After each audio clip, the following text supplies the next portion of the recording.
The sky burned a deep blood crimson beneath the setting sun. Mud mixed with blood into a slimy, corrosive sludge beneath the soldiers' boots. The clash of steel echoed across the battlefield. In the center of the chaos, Jay loomed over a man in Black's wounded body. Cracks spiderwebbed across the man's crystal mask with every labored breath. His lone, visible crimson eye lost its color under the crushing pressure of Jay's blade. The very man who had taught him everything he knew. Jay's hands trembled as the edge of his sword hovered inches away from the man's throat. His own gray crystal eyes glowed dimly through the narrow slits of his arched mask, the arrow-like symbol in the center shining with intense light. Chains uncoiled from his back and hands, wrapping tightly around the man's arms and legs, pinning him down. I trusted you, damn it! Jay's voice cracked with raw pain. You lied to me. They never betrayed us. Never! Tears slipped through the holes in his mask. What did they do to deserve this? You turned them into strangers, The man let out a weak chuckle.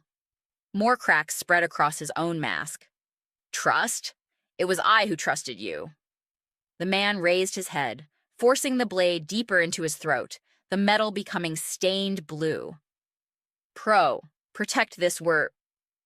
But before the man could finish, everything blurred and distorted. Then suddenly, Jay jolted upright in his bed, gasping for air. He clutched his chest tightly, heart pounding. A tear rolled down his face. All of this was just a miserable dream. This again? Jay growled, his hands clenching the bedsheet. This dream was slowly getting on his nerves. Who the hell is that man? He mumbled as he reached for a glass of water. The liquid began to disappear as it touched his mask. This was normal for crystallites. They didn't need to swallow or chew. Simply bringing anything close to their mask was enough to absorb it, experiencing both the taste and nutritional value in the process. Jay rose from his bed and made his way to the washroom. The old wooden floorboards creaked under every step. His eyes fell on the clock on the wall. 8 a.m. I'm gonna be late again, aren't I? Jay rushed over to his study desk, lifting the school bag off the floor as he rummaged through the various books on his desk, from books about crystallite psychology to your standard textbook, all scattered like a complete mess. I really should start listening to Star and fix my bag beforehand. In his rush, he accidentally knocked over the wooden frame on the corner of the table. Crack. The sound of the glass cracking made Jay's heart halt its beating. Thud. Jay dropped his bag, hurriedly crouching down as he tried to pick up the broken frame. No, not now. Ouch! Jay retracted his hand as a piece of broken glass scratched his finger. But he shook it off and picked up the broken frame. The frame was simple. Inside was a photograph of a tall woman, her husband, and their 2 children happily eating corn together. Jay held the broken frame in his hands gently as he traced the edges of the frame. I'm sorry, Mom, he whispered. I'll fix you up, okay? Jay carefully set the frame back on his desk before rummaging through the drawers. Where's that stupid glue? Jay slammed the drawers shut. Jay took a deep breath, covering his face. It isn't here, and I don't have time. Jay stared softly towards the frame. I'll fix you up when I return, okay? Please, wait until then. Jay shook his head as he slowly picked up his bag, his head lowered. He quickly got ready and went downstairs, turning left through the dimly lit green hallway. Stopping in front of a wooden door with a small sign hanging on it, the word Star, written in bright purple ink. Jay knocked on the door, his school bag in hand. Hey sis, are you awake? No response. Still sleep? And she was the one who tells me I'm the lazy one? Jay turned the door handle, and with a twist of the handle, it opened. She isn't the type to keep the door open. Jay frowned.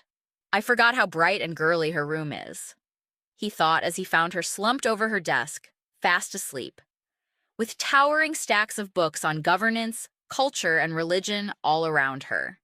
She had buried her face in a book, her yellow mask marked with 6 purple dots, the largest pair serving as eye holes. Jay inched closer and gently shook her shoulder. Star, get up. It's 8 already. She only growled and hugged the book beneath her tighter. 5 more minutes, she mumbled in a sleepy voice. Come on. I ain't gonna get an earful because of her again. Then a mischievous glint appeared in his gray crystal eyes. He grabbed the largest book from the pile and held it high above her head. Hey, idiot, last warning. Get up or else I'm bashing your head in with this book, Jay whispered into her ear. Star shrugged lazily. Whatever. Just let me sleep, pleasey. I stayed up reading books all night. Jay shrugged his shoulders. You asked for it, he said playfully, raising the book higher. 1, 2, 3. He brought the book down, but instead of hitting her normally, he lightly slammed her head repeatedly. Star growled softly and covered her head with her arms. Okay, I'm getting up! Just stop already, she growled. I'm glad that we understand each other, Jay said, placing the book on top of her head like a hat. I'll wait outside. Don't be late, all right? We only have 30 minutes. He turned to leave, but paused at the doorway. And if you are late, I won't hesitate to bash your head in next time, and that's a promise. With that said, Jay headed outside, waiting. After a while, Star finally came out of the house with her bag. Jay stomped his foot. About time you came. He scanned Star. What's up with that flashy outfit? You wouldn't understand, she said smugly. I'll never understand, girls, would I? Let's just get going. We need to reach Akagi after all, Jay said, pointing behind him. Star started to walk and signaled to him to follow. Let's go. Screw you! With that, the siblings set off together.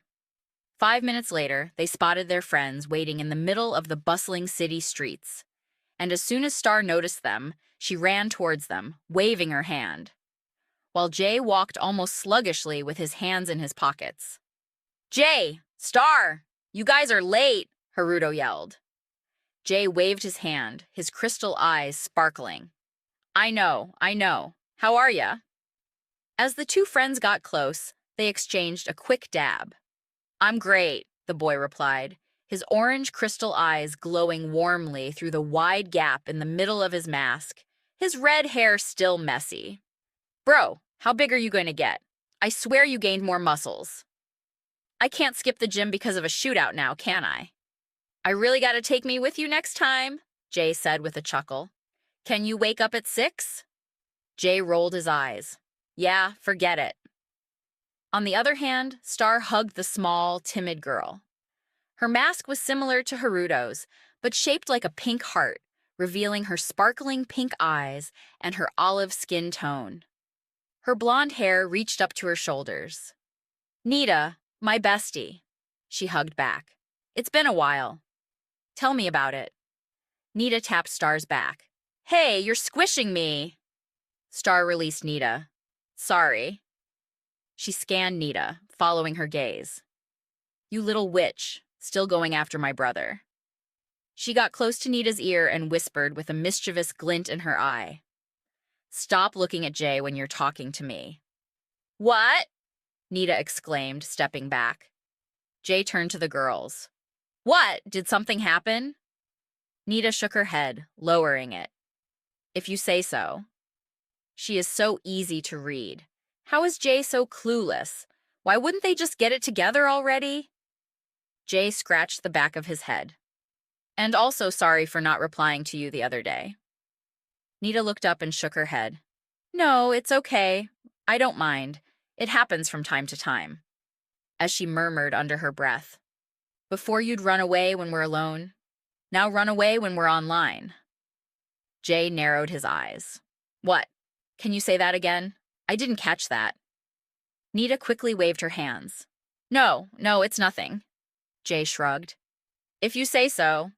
Let's hurry. The bus is almost here. Once their group was together, they started walking toward the bus stand through the bustling city. Car horns blared endlessly as traffic police struggled to maintain order. Giant billboards promoted various products under slogans, all illuminated by the burning red sun. As they walked, Haruto's gaze suddenly locked onto a TV screen in a nearby store window. His eyes widened. Haruto stopped, grabbing Jay from behind, his eyes glued to the TV screen. Jay halted to a stop, not that he could move any farther to begin with. Jay turned around, freeing himself from Haruto's grip. "Hey, what gives? We still have to cross the road, you know?" Haruto pointed at the TV, his eyes fierce as they burned with an intense orange glimmer. Jay didn't speak a word and followed Haruto's finger. The moment he saw the news, he took a few steps back. A cold, crystallized sweat rolled down his face. He wasn't alone. Everyone who heard or saw the news at that time froze, as though something invisible held them tight. Those who knew what it meant could not help but feel the uneasy dread creeping up on them, while some ran back home, canceling their plans for the day. The headline read, "Notorious Calamity Bolo Agon Escapes Once Again." The report detailed how the man had single-handedly fought off over 1,000 soldiers during his first escape attempt as a child, using only thanks and battlecrafts, killing hundreds before being subdued. Now, as an adult, he had escaped once more, and this time he had not been recaptured. Those currently residing in Kanoya, Soma, and Akagi, please evacuate immediately to the nearest shelter. I repeat, those in Kanoya, Soma, and Akagi, evacuate immediately to the nearest shelter.